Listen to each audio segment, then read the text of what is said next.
मनोज जरांगे पाटील यांचा आज धाराशिव दौरा आहे। आता ते दौऱ्यावर निघालेले आहेत, त्यांच्याशी आपण बातचीत करणार आहोत।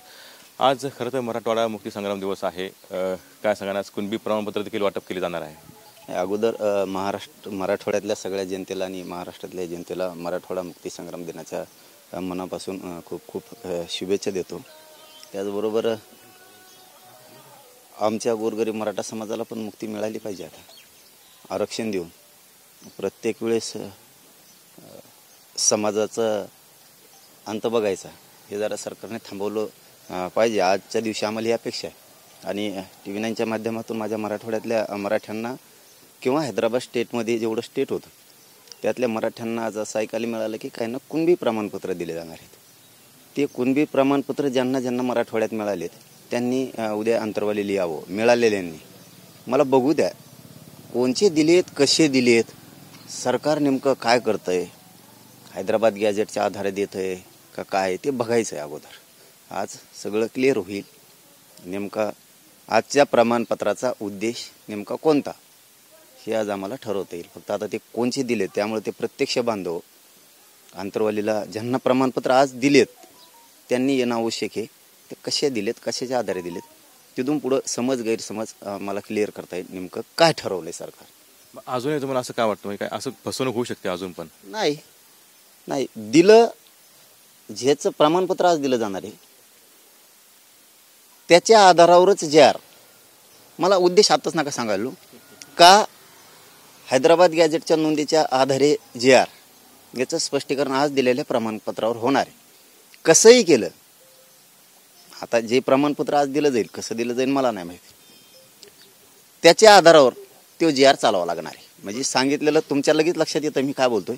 आज दिलेल्या प्रमाणपत्राच्या आधारावर JRचे निकष चालावं लागणार आहेत। काल OBC उपसमितीची बैठक झाली, त्यामध्ये एकच चर्चा झाली की बनावट प्रमाणपत्र दिले नाही पाहिजे, कारण काही दाखले पण त्यांनी दिले छगन भुजबळांनी। हा, ते त्यांना तेही दिसायला पाहिजे होतं उपसमितीला। आज काल त्यांची बैठक झाली तर काही जातींना केंद्रात OBCत आरक्षण आहे आणि राज्यात SC STच्या सुविधा आहेत, त्या कशा?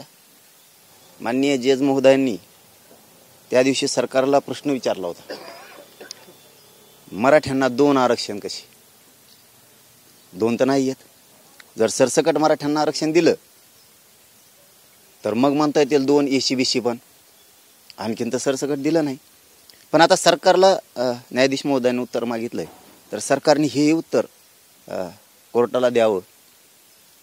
मराठ्यांना तर 2 नाही आहेत, परंतु काही जाती महाराष्ट्रात अशा आहेत की त्या केंद्रात OBCत आहेत आणि राज्यात SC STच्या STमध्ये आहेत। हे 2 आरक्षण कसं काय, याचं सुद्धा उत्तर आम्हाला मिळणं गरजेचं आहे। 94चा JR कशाच्या आधारावर दिला आणि काही जाती अशा आहेत की त्या समान नसून एक नसूनही त्यांना आरक्षण कसं काय, याचे सुद्धा उत्तरं पाहिजेत। कारण आमच्या जर कोणी शोधपत्रिका मागत असेल, नुसतं तुम्ही मंत्री केलं तुम्हाला म्हणून किंवा तुमच्या डोक्यातले जातीवाद आहे म्हणून तुम्ही जर आमचे कुणबी प्रमाणपत्र बोगस आहेत म्हणून शोधपत्रिका काढा म्हणून जर आरोळी ठोकीत असलात तर त्यांचंही आरक्षण नेमकं कशाच्या आणि कशावर दिलंय याची सुद्धा शोधपत्रिका आम्हाला पाहिजे। आणि याचं लक्ष मात्र आता मुख्यमंत्र्यांनी ठेवणं गरजेचं आहे। ती शोधपत्रिका आता निघायला पाहिजे की त्यांचं समान संस्कृती नाही, समान जात नाही, समाज परंपरा नाही, समान बोली भाषा नाही, रूढीबीटी व्यवहार बोली नाही, भाषा नाही, रूढी परंपरा पण नाही, समान तर काहीच नाही। आरक्षण कसं काय? शोधपत्रिका काढा त्याची सुद्धा। आमची शोधपत्रिका पाहिजे काय तुम्हाला? ती शोधपत्रिका सुद्धा आता आम्हाला पाहिजे। इथून पुढे आता तसंच घुसावं लागणार आहे मोर्चा काढण्यापेक्षा। हे आपल्याला अडवं चलतेत, आता यांचं सुद्धा खोटं बोगस आरक्षण सगळं बाहेर काढावं लागणार आहे। तेव्हा हे थंड पडते, तोवरी थंड पडत नाहीत। दुसरीकडे बच्चू कडू म्हणताय की OBC आणि मराठा वाद आहे तो मुख्यमंत्र्यांनी ठरवलं तर एका मिनिटात ते मिटू शकतात। नाही, ते मला नाही माहिती काय म्हणले ते जाऊ दे, दुसरं घ्या आपलं। दुसरं असं की पाऊस मोठ्या प्रमाणात झाला, तुम्ही देखील पाहणी केलेली आहे नुकसानग्रस्त भागाची, कुठेतरी ओला दुष्काळ जाहीर करावाची मागणी होऊ लागलेली आहे। अहो, ओल्याच्या पुढचा काही असेल तर मी स्वतः बघितलं, माय मावल्या ढसाढस रडत होत्या, अक्षरशः रानं खांदून गेले। त्या रानात काहीच नाही राहिलं, म्हणजे काय पीक होतं हे सुद्धा सांगता येत नाही। 1.5 फुटापेक्षा जास्त रान खोदून गेलं, पलीकडचं पात्र अलीकडून तयार झालं, इतके हाल झाले। तिथं एक टाकळी म्हणून गाव, टाकळ, हिंगणीजवळ टाकळ गाव आणि काहीतरी गावाचं नाव आहे. त्या गावात जर इतके हाल झाले, खूप खूप हाल झाले. टाकळ गावच आहे मला वाटतं त्या गावाचं नाव. हिंगणीच्या जवळ टाकळ गाव आहे. टाकळ त्या गावाचं इतकं नुकसान झालं भयानक.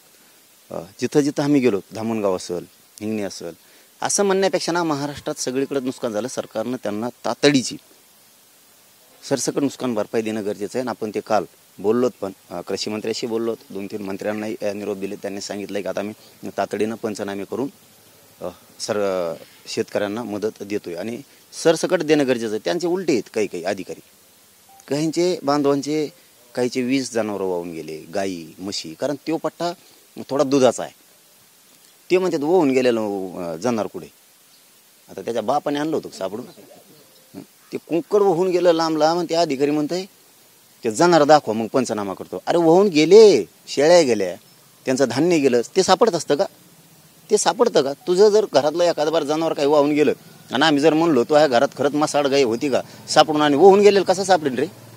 तेही सांगितलं की त्यांना जे जनावरं वाहून गेले, शेळ्या गेल्यात, काहींच्या म्हशी गेल्यात, काहींचे बाजरीचे खळे होते ते झाकून ठेवले होते ते वाहून गेले, काही कांद्याचे मोठमोठाले भुसारे होते ते सगळंच ते वाहून गेलं, घरं काहींचे गेले.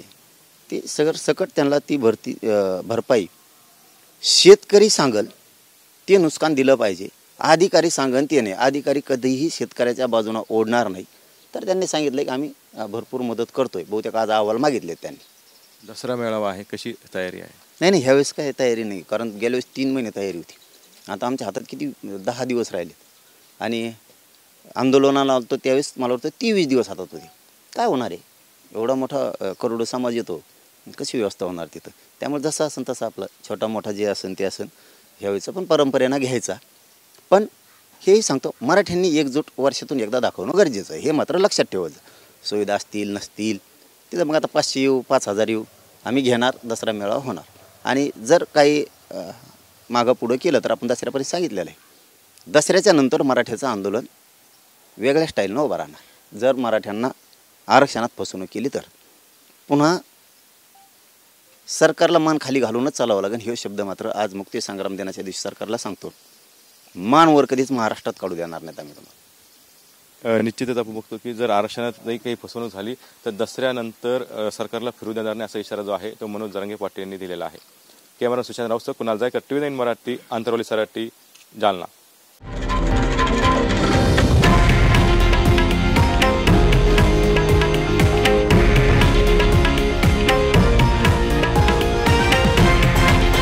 हे आहे देशातील नंबर 1 न्यूज नेटवर्क आणि आपण पाहत आहात TV9 मराठी, एकमेव.